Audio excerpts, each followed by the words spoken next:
ভাতা বাড়ানোর দাবিতে রাজধানীর শাহবাগ মোড়ে অবরোধ করা ট্রেইনি চিকিৎসকরা আপাতত অবরোধ প্রত্যাহার করে শাহবাগ ছেড়েছেন। তবে দাবি পূরণ না হলে কর্মবিরতি চলবে বলে জানিয়েছেন তারা। বিকেলে জাতীয় নাগরিক কমিটির মুখ্য সংগঠক ও জুলাই শহীদ স্মৃতি ফাউন্ডেশনের সম্পাদক সার্জিস আলম শাহবাগ মোড়ে এসে ডাক্তারদের সঙ্গে সত্যি অন্যায় হচ্ছে বলে সংহতি প্রকাশ করে আগামী বৃহস্পতিবার পর্যন্ত সরকারকে সময় দিয়ে আন্দোলন স্থগিত করার অনুরোধ করেন।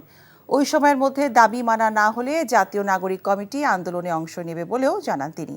পরে আন্দোলনকারী ট্রেনি চিকিৎসকরা কর্মবিরতি অব্যাহত রেখে শাহবাগ মোড় থেকে সরে যান।